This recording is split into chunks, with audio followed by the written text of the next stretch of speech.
श्री गुरुदेव दत्त. मित्रांनो, आपल्या हिंदू धर्म परंपरेमध्ये अनेक देवता, संत आणि सद्गुरूंनी भक्तांना भक्तीचा मार्ग दाखवला.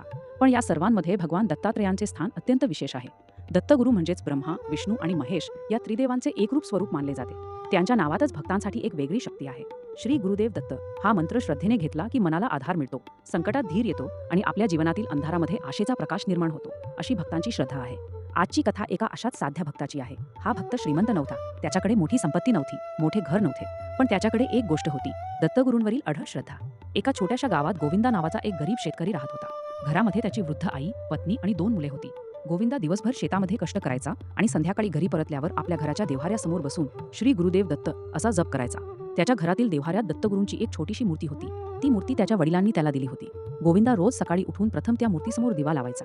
तो म्हणायचा, दत्तगुरू, माझ्याकडे मागण्यासाठी काही मोठं नाही, माझ्या कुटुंबाला सुखी ठेवा, माझ्या आईची सेवा माझ्या हातून घडू द्या, माझ्या मुलांना चांगला मार्ग दाखवा आणि माझ्या मनातील श्रद्धा कधीही कमी होऊ देऊ नका.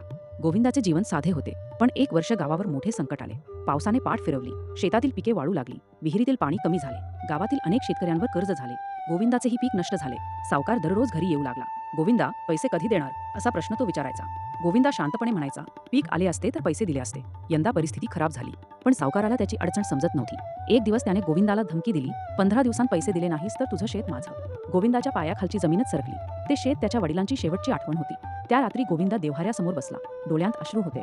त्याने दत्तगुरूंच्या मूर्तीकडे पाहिले आणि म्हणाला, गुरुदेव, आज माझी परीक्षा आहे. माझ्याकडे कोणाचाही आधार नाही. तुम्हीच माझे गुरु, तुम्हीच माझे आई वडील. माझे शेत वाचवा किंवा नका वाचवू, पण माझी श्रद्धा मात्र वाचवा. असे म्हणत तो दत्तगुरूंच्या चरणी डोके ठेवून झोपी गेला.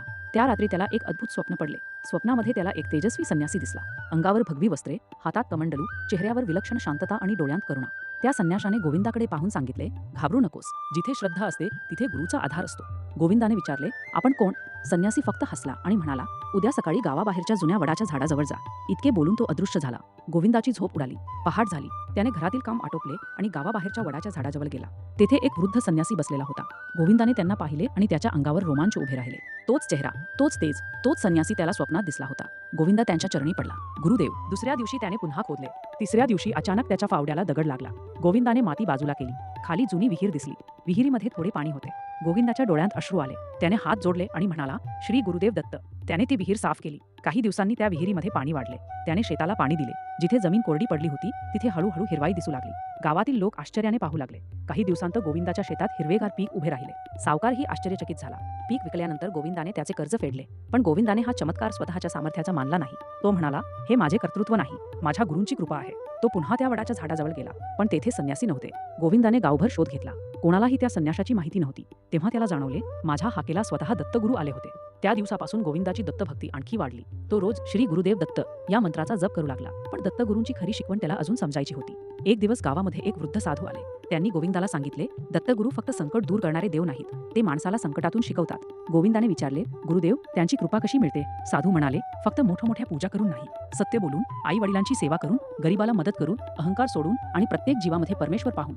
हे शब्द गोविंदाच्या मनात कायमचे कोरले गेले. त्याने आपल्या जीवनात बदल केला. पूर्वी तो फक्त स्वतःच्या कुटुंबाचा विचार करायचा. आता तो गावातील गरजू लोकांना मदत करू लागला. एखाद्या वृद्धाला औषधांची गरज असेल तर तो मदत करायचा. एखाद्या गरीब शेतकऱ्याचे बैल आजारी असतील तर तो आपल्या परीने मदत करायचा. एखाद्या मुलाला शिक्षणासाठी पैसे नसतील तर तो त्याला वही पुस्तक द्यायचा. लोक त्याला म्हणायचे, तू एवढी मदत का करतोस? गोविंदा म्हणायचा, मला दत्तगुरूंनी शिकवलं आहे की देव शोधण्यासाठी नेहमी मंदिरात जाण्याची गरज नाही.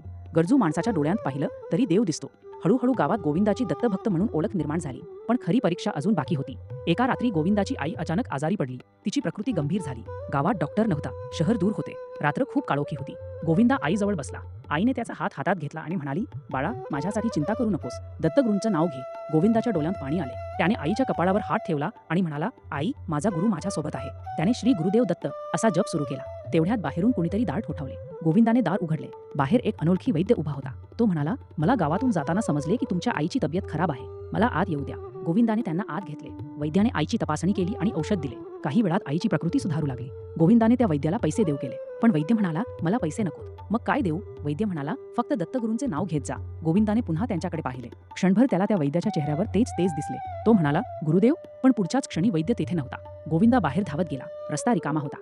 त्या रात्री गोविंदाला एक गोष्ट पूर्णपणे समजली. दत्तगुरू भक्ताच्या जवळ असतात, पण त्यांची ओळख प्रत्येक वेळी लगेच होत नाही. कधी ते साधू बनून येतात, कधी वैद्य बनून येतात, कधी एखाद्या अनोळखी माणसाच्या रूपाने मदत करतात आणि कधी संकटातून मार्ग दाखवतात. म्हणूनच दत्तभक्तीमध्ये गुरुला शरण जाण्याला अत्यंत महत्त्व आहे. गोविंदाने आपल्या आयुष्याचा एक नियम केला, कितीही मोठे संकट आले तरी प्रथम तो घाबरणार नाही. तो दत्तगुरूंचे नाव घेणार आणि त्यानंतर जे शक्य आहे ते प्रामाणिकपणे करणार. कारण श्रद्धा म्हणजे हातावर हात ठेवून बसणे नाही.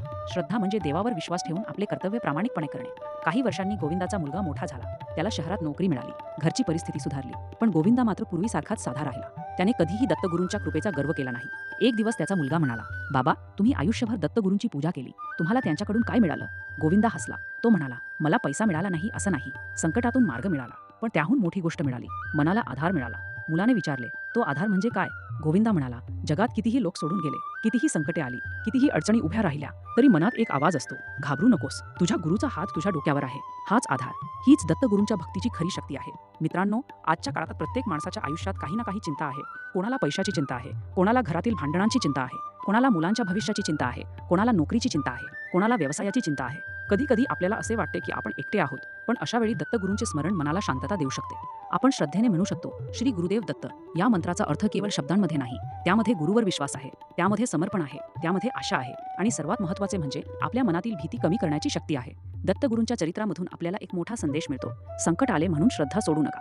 उशीर झाला म्हणून देव आपल्याला विसरला असे समजू नका. कधी कधी आपल्या प्रार्थनेचे उत्तर लगेच मिळत नाही, पण त्याचा अर्थ असा नाही की प्रार्थना व्यर्थ गेली. कधी उत्तर परिस्थिती बदलून येते, कधी एखादा योग्य माणूस आपल्या आयुष्यात येतो, कधी आपल्याला योग्य निर्णय घेण्याची बुद्धी मिळते आणि कधी संकटातून आपण पूर्वीपेक्षा अधिक मजबूत होतो. ही सुद्धा गुरुकृपाच असू शकते. म्हणूनच दत्तगुरूंचे स्मरण करताना केवळ चमत्काराची अपेक्षा करू नका. त्यांच्याकडे विवेक मागा, चांगले कर्म करण्याची शक्ती मागा, वाईट मार्गापासून दूर राहण्याची बुद्धी मागा, आई वडिलांची सेवा करण्याची संधी मागा, गरजूला मदत करण्याचे मन मागा आणि सर्वात महत्त्वाचे म्हणजे गुरुदेव, माझी श्रद्धा कायम ठेवा अशी प्रार्थना करा. गोविंदाच्या आयुष्याच्या शेवटच्या काळातही त्याच्या ओठांवर एकच नाव होते, श्री गुरुदेव दत्त. एक दिवस तो देव्हाऱ्यासमोर बसला होता. त्याने दत्तगुरूंच्या मूर्तीकडे पाहिले. त्याच्या चेहऱ्यावर शांत हास्य होते. त्याने हात जोडले आणि म्हणाला, गुरुदेव, आयुष्यभर तुम्ही माझ्या पाठीशी उभे राहिलात. मी तुम्हाला काही दिले नाही, पण तुम्ही मला खूप काही दिलत. त्याच्या डोळ्यांतून अश्रू वाहू लागले. तो म्हणाला, आता शेवटची एकच इच्छा आहे. माझ्या शेवटच्या श्वासापर्यंत तुमचे नाव माझ्या ओठांवर राहू दे. आणि त्या क्षणी देव्हाऱ्यातील दिव्याची ज्योत अचानक अधिक तेजाने पेटली. गोविंदाने डोळे मिटले. त्याच्या ओठांवर शेवटचे शब्द होते, श्री गुरुदेव दत्त.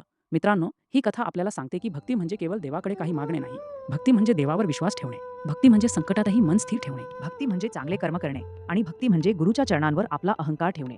आज जर तुमच्या आयुष्यातही एखादे मोठे संकट असेल तर क्षणभर डोळे मिटा, मन शांत करा आणि श्रद्धेने म्हणा, हे दत्तगुरू, माझ्या आयुष्यातील अडचणी दूर करण्याची शक्ती द्या, पण त्याहून आधी त्या अडचणींना सामोरे जाण्याचे धैर्य द्या. माझ्या कुटुंबाचे रक्षण करा, माझ्या मनाला शांतता द्या, माझ्या हातून चांगले कर्म घडू द्या आणि माझी श्रद्धा कधीही कमी होऊ देऊ नका. श्री गुरुदेव दत्त.